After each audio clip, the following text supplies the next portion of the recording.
Assalamualaikum warahmatullahi wabarakatuh.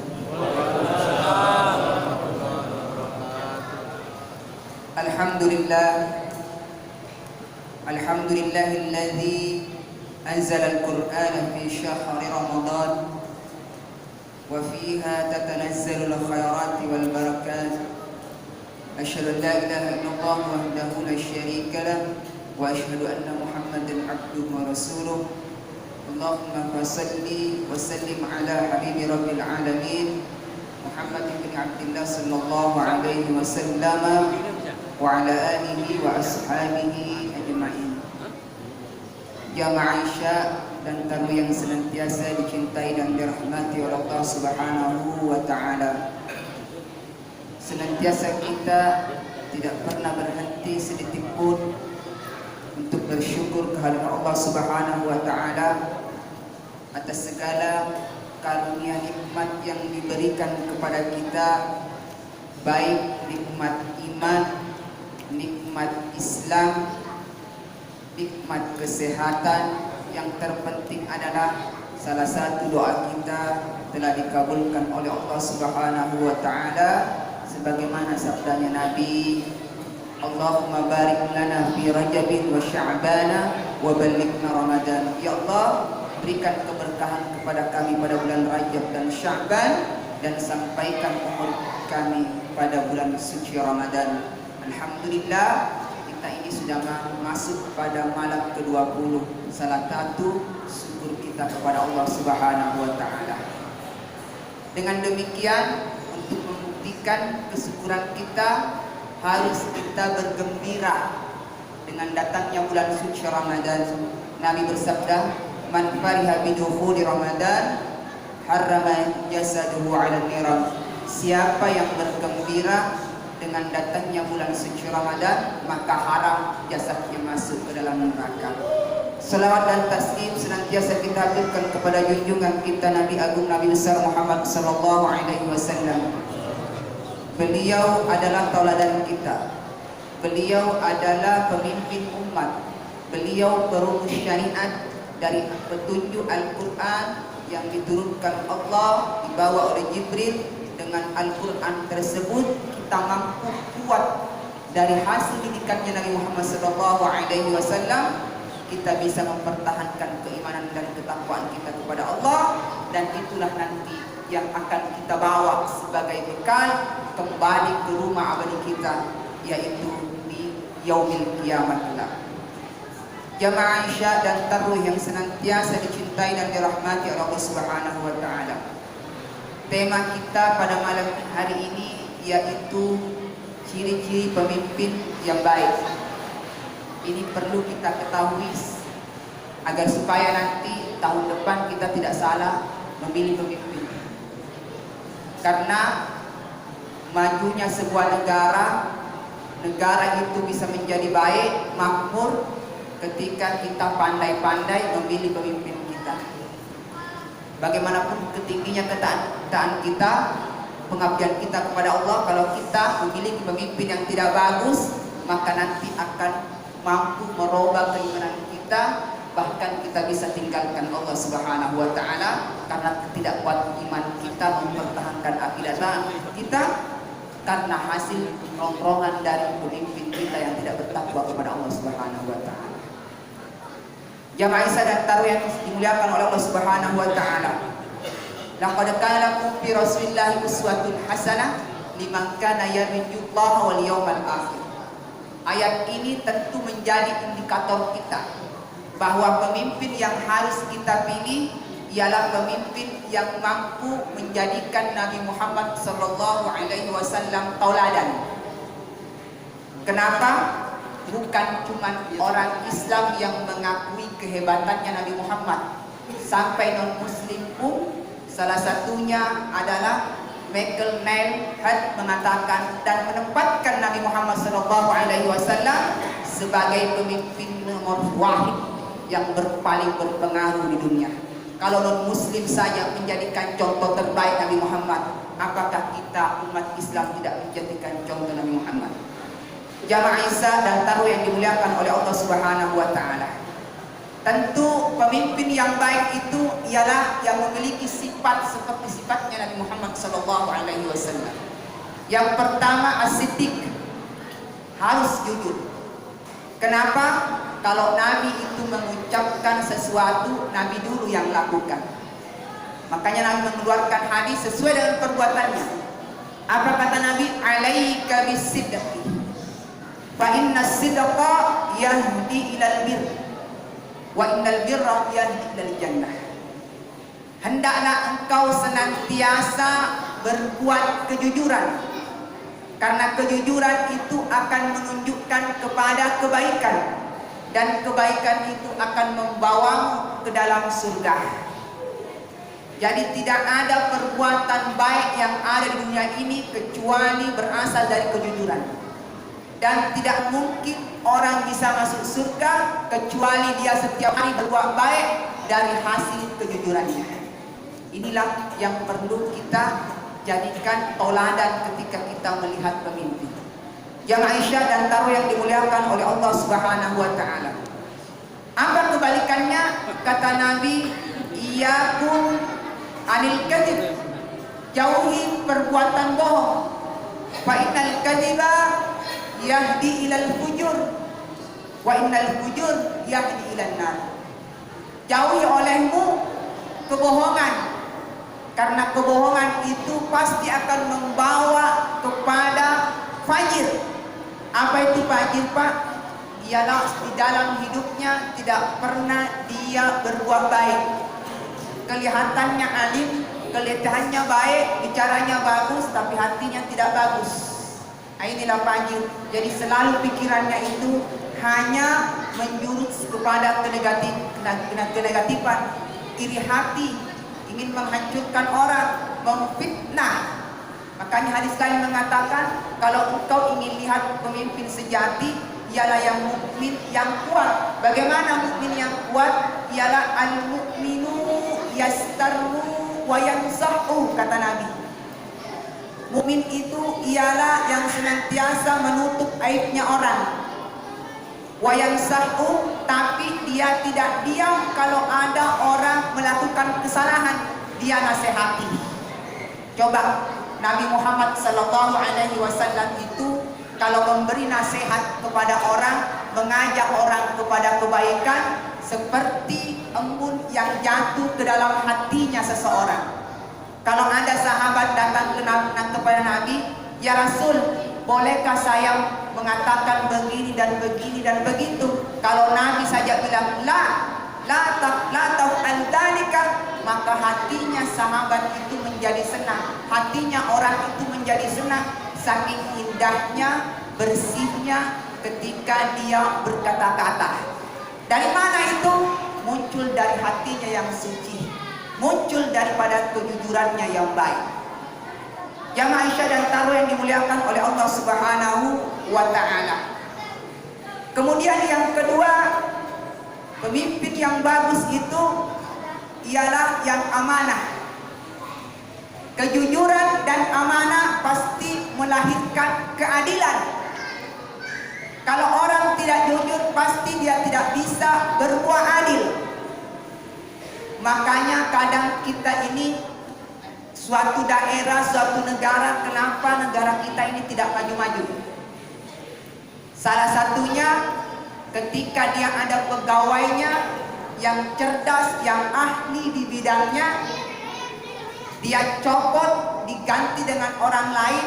Kenapa? Karena orang lain yang jadikan dia ganti ada teman dekatnya.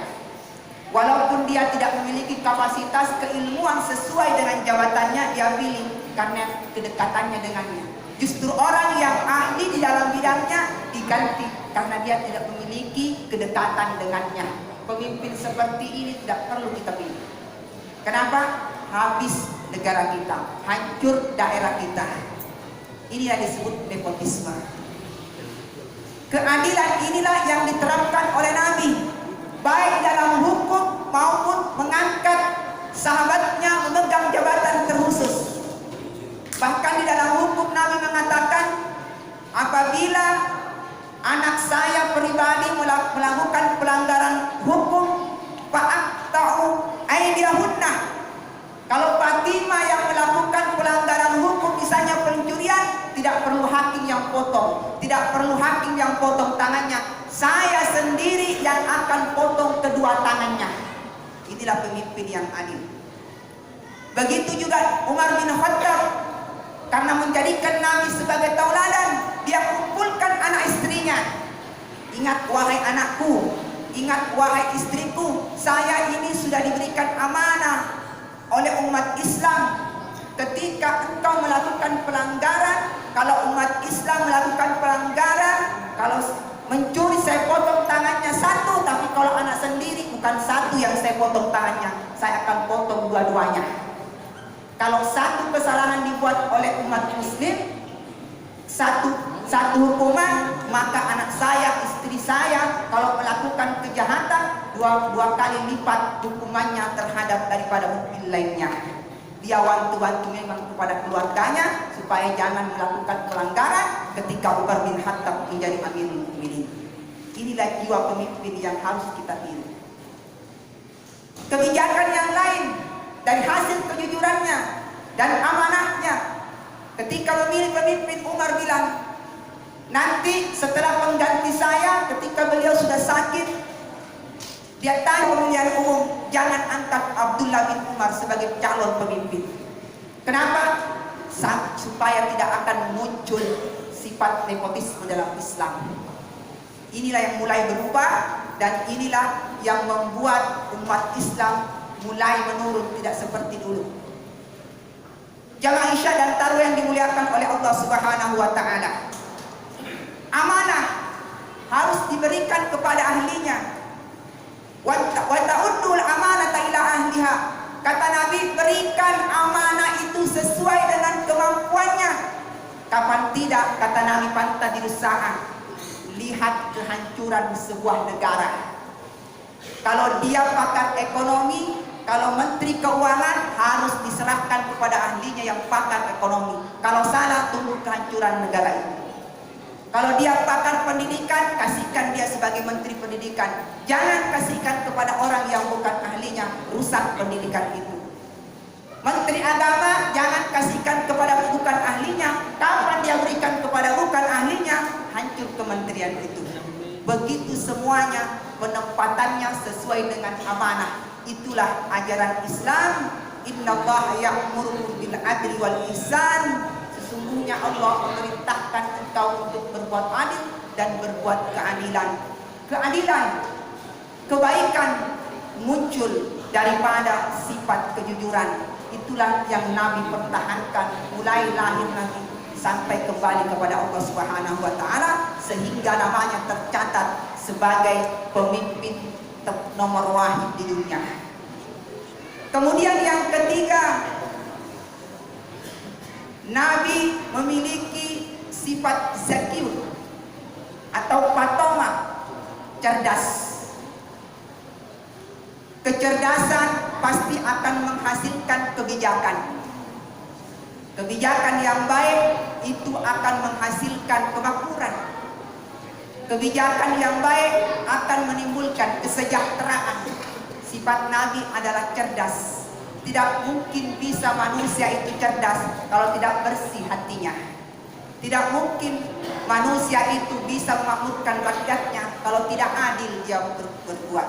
Maka dia harus senantiasa cerdas. Kalau tidak cerdas, rusak itu negara. Al-Quran mengatakan, wa idza qala rabbuka lil malaikati inni ja'ilun fil ardi khalifah.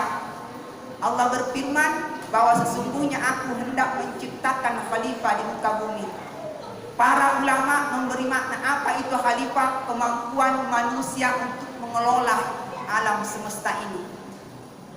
Dan supaya kita bisa mengelola alam semesta ini dengan baik, maka kita butuh pikiran yang cerdas.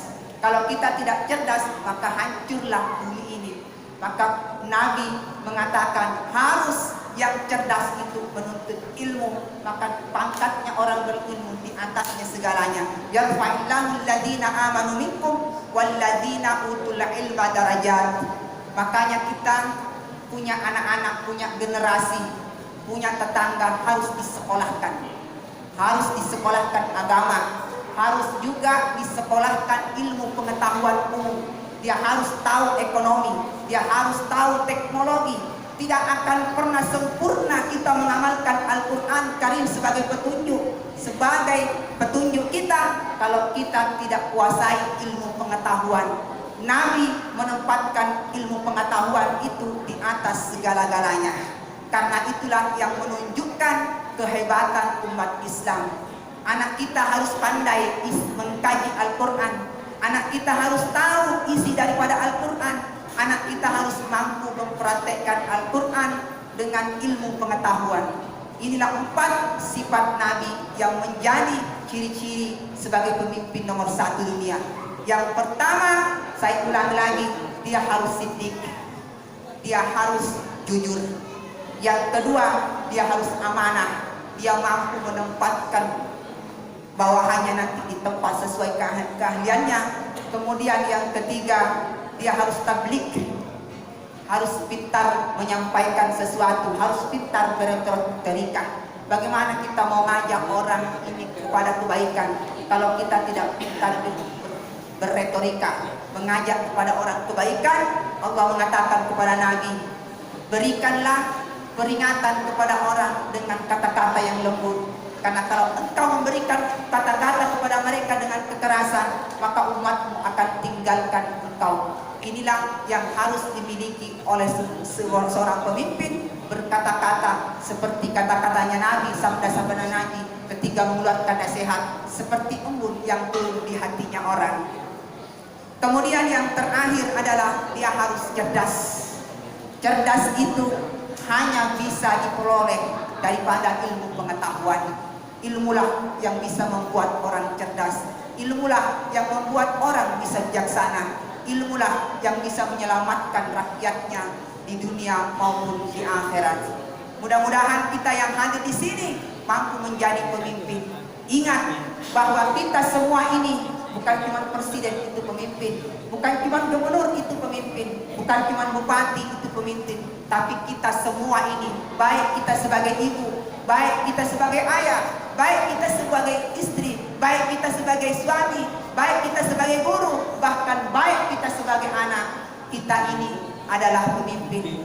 Kullukum ra'in wa kullukum mas'ulun an ra'iyati. Kalian ini adalah semua pemimpin dan pasti akan dimintai pertanggungjawaban oleh Allah Subhanahu wa taala. Dan terakhir adalah yang ingin saya sampaikan, Imam Ghazali pernah mengatakan, tidak akan pernah menjadi pemimpin terbaik khususnya untuk menjadi contoh diri kita kalau kita tidak mampu mengendalikan diri. Bagaimana cara mengendalikan diri? Akal harus kita jadikan penasehat, kata Imam Ghazali.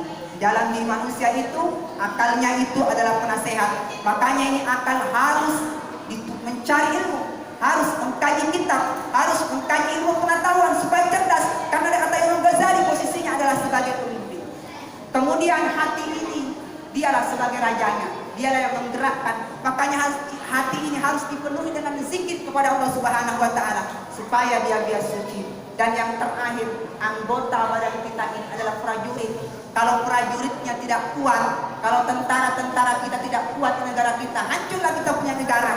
Maka maksudnya fisiknya umat Islam itu harus kuat.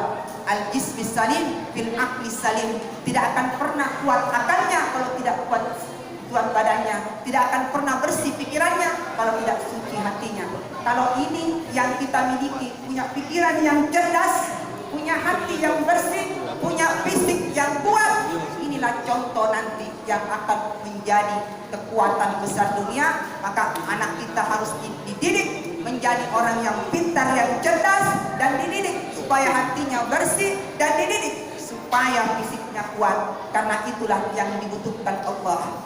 Innallaha ahabbul mu'minina al-qawi minal mu'minina ad-dha'if. Sesungguhnya Allah dan Rasulnya mencintai mukmin yang kuat daripada mukmin yang lemah. Kuat dia berpikir, kuat dia mengimbangkan nafsunya dari hatinya yang suci, dan kuat fisik pribadinya. Mudah-mudahan kita